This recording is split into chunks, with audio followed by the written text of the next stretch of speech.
Bonjour à tous et bienvenue dans l'interview. Bonjour Françoise Berthiaud, Bonjour. chef de groupe au Parlement de la Fédération Wallonie-Bruxelles pour le mouvement réformateur. Annuler le fameux module 3 de l'examen d'histoire du CESS, il n'y avait pas d'autre solution pour la ministre? Je ne pense pas. Je pense que c'est une décision raisonnable.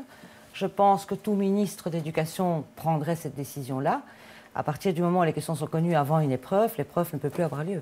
Donc Joël Milquet a pris la bonne décision. Oui, la seule décision possible à mon sens. Ouais, on peut peut-être quand même se demander si elle avait pu avoir, ou elle aurait pu avoir une version 2, un examen de secours sous le bras. Ça aurait on été est en possible. train d'en discuter, vous entendez bien que les uns et les autres cherchent. Apparemment, certains établissements ont un autre examen qui leur est propre à côté, qu'on pourrait valider. D'autres n'ont pas prévu d'examen. J'ai entendu ça sur vos antennes il y a quelques instants. Et donc, je crois qu'aujourd'hui, on va devoir dégager la solution, faire une autre épreuve. Mais quand? On est très près de la fin. Ou valider les épreuves qui se passent dans les écoles. Ouais, donc ça, c'est une décision que Joël Milquet doit prendre. Et à l'heure où on se parle, hein, il est 12h45, elle n'a pas encore communiqué sur la question. On aura peut-être une décision d'ici la fin de la journée. Est-ce qu'il y a eu un ratage de la part de... Excusez-moi, j'ai un petit chat dans ma gorge. Oui, on va laisser le chat partir. Le chat va partir. Est-ce que vous avez le sentiment qu'il y a un ratage, soit au niveau du cabinet, de la ministre de l'Éducation, soit au niveau de l'administration? Non, je pense qu'il y a quelque chose qui s'est passé. Ouais. Quelqu'un a fait une faute professionnelle, parce que transmettre une information confidentielle, c'est faire une faute professionnelle par malveillance, par bêtise. L'enquête va devoir le déterminer. Je crois qu'on ne peut pas le dire à ce moment-ci. On doit savoir ce qui s'est passé, on doit savoir où ça s'est passé, à l'administration, dans une école, etc. Et là, je crois qu'il faut cette enquête pour que ça n'arrive plus à l'avenir, évidemment. Ouais, mais est-ce que ça ne veut pas dire qu'on a des procédures qui ne sont pas assez strictes je crois qu'on a des procédures... penser peut-être à avoir des choses un peu plus sévères avec des enveloppes On a des procédures scellées. comme le bac en France, on a des procédures comme dans beaucoup de pays où il y a des épreuves externes. Ces procédures vont toujours reposer, évidemment, sur le secret professionnel et le sens du respect du secret. Si quelqu'un a fauté, il faudra savoir qui. Ouais. Est-ce que c'est vraiment aussi sévère qu'en France, si on apprend par exemple que ce n'est pas les directeurs qui vont chercher les copies, mais qu'ils envoient des secrétaires, par exemple? On a vu qu'on est en rodage, et ça a été dit d'ailleurs par une direction d'école ici. Je pense qu'il faut peut-être resserrer les procédures. Je pense qu'il faut peut-être qu'on soit beaucoup plus strict au niveau des normes de confidentialité. Mais je crois que l'enquête va nous dire ce qui s'est passé vraiment. L'auteur de la fuite, s'il est identifié, il faut sanctionner, éventuellement le radier de l'enseignement? Il faut le sanctionner et il faut voir à quel niveau ça s'est passé. Parce que vous supposez que c'est un directeur ou un professeur, ça peut venir aussi de l'administration. Et si c'est un fonctionnaire, on devra le radier? On devra prendre les sanctions administratives qui s'imposent. Ouais. Est-ce que malgré tout, il n'y a pas une certaine naïveté du monde de l'enseignement, de la ministre, des politiques, de manière générale, face à Internet? On sait que les jeunes... ils passent leur temps sur les réseaux sociaux, qu'il y a beaucoup d'informations qui circulent et qu'ils sont capables de trouver les informations dont les adultes, pour faire simple, ne savent même pas qu'elles existent et qu'elles circulent. Il n'y a pas que la naïveté, il y a tous les verrous qui n'existent pas aujourd'hui. Et je crois que nous devons absolument avoir, et dans une série de sujets, un vrai débat sur la manière dont les médias sociaux, au sens large, peuvent être utilisés, éventuellement balisés.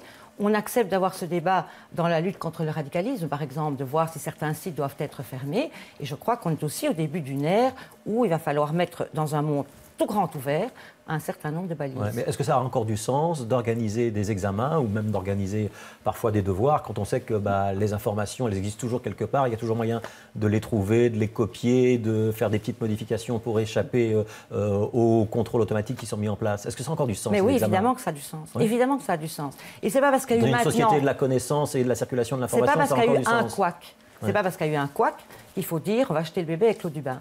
C'est pas parce qu'il y a toutes sortes de nouveaux moyens pour avoir accès à la connaissance qu'il va falloir dire, eh bien, dès lors, on ne contrôle plus si les gens ont acquis cette connaissance. Il faudra peut-être faire les examens autrement, il faudra peut-être organiser dans un autre temps, mais je pense qu'on ne peut pas supprimer le contrôle de l'acquisition des connaissances chez les jeunes simplement parce que le monde évolue. Alors, on parle du CESS, qui est donc l'examen du secondaire. On va vous apporter un petit verre d'eau, comme ça va aller mieux pour, non, mais je vais pas pour le chat.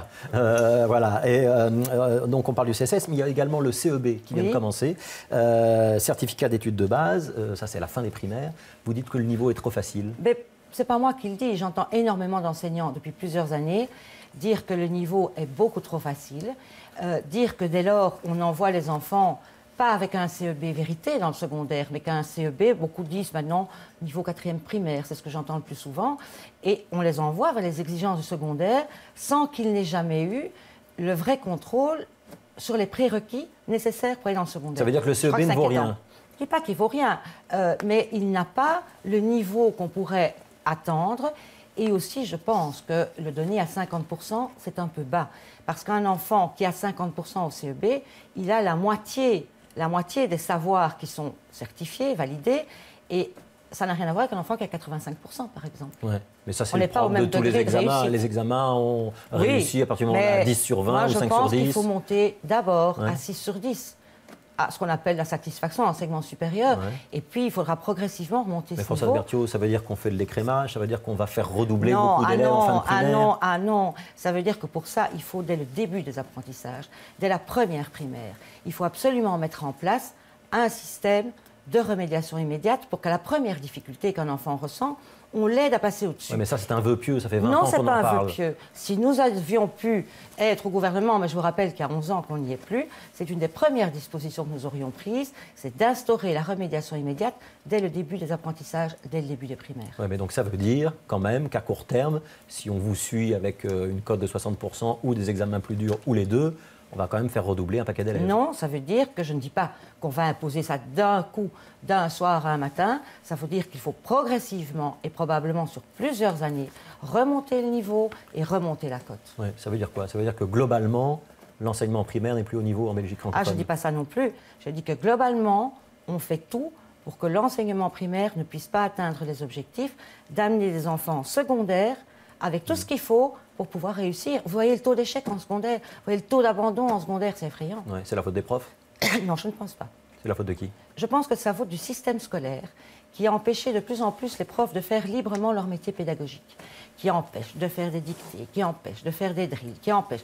Alors que les profs, ils ont des méthodes, ils ont des métiers et ils sont cadenassés aujourd'hui avec toute une série de consignes qui leur viennent de l'administration en général, et qui les empêche de faire avec chaque enfant ce qu'il faut pour que ça marche. Est-ce que ce n'est pas une vision un petit peu datée de l'enseignement? Je reviens à ma question de tout à l'heure. Pas datée, que voulez-vous dire? Avec un monde où justement on est dans l'Internet, on a tous des correcteurs automatiques sur nos traitements de texte. Aux États-Unis, on voit qu'on fait tout sur l'ordinateur. Est-ce que ça a vraiment encore du sens d'apprendre à faire des dictées? Que vous ne savez pas écrire. Et c'est pour ça que quand sur votre tablette, votre correcteur vous met un mot idiot parce qu'il a mal compris, vous ne savez pas le corriger. Non, le correcteur est une aide, mais vous devez pouvoir contrôler le correcteur. Alors, je voudrais qu'on parle des cours de citoyenneté. Est-ce qu'il faut 1 heure ou 2 heures de cours de citoyenneté? Nous avons déposé une proposition de décret au mois de janvier visant à n'avoir que Quand vous dites une heure. C'est le mouvement réformateur. Le mouvement réformateur, à n'avoir qu'1 heure en remplacement d'une des 2 heures de religion, ce qui nous permet d'être conforme à l'article 24 de la Constitution, d'une part, et d'être dans une enveloppe d'heures de cours et de grilles horaires. Maintenant, j'entends depuis quelques jours que de partout, on met sur la table la nécessité d'avoir 2 heures. Pourquoi pas? On n'est pas fermé. La seule chose que je voudrais, c'est qu'on vérifie la faisabilité. Parce que pour savoir si c'est constitutionnel ou pas. Oui, d'une part, mais surtout financièrement. Parce qu'il faut garder une offre de cours de religion. Ça, la Constitution le dit.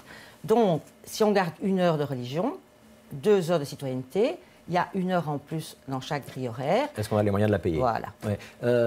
Vous posez cette question parce qu'il y a eu un appel lancé par une douzaine d'échevins hier. Est-ce que le mouvement réformateur s'y rallie ou pas? Mais le mouvement réformateur n'est pas contraire. Ouais. Le mouvement réformateur dit oui, si nous avons besoin de 2 heures de citoyenneté, mais avec quel contenu d'abord? Parce qu'avant de dire il faut 1 heure, il faut 2 heures, 3, 4. Il faut savoir aussi ce qu'on va mettre dedans. Qu'est-ce qu'on va mettre comme contenu dans un cours Ça, vous aviez réfléchi, parce que vous aviez déposé la proposition en 2003, si mes souvenirs sont bons. Oui.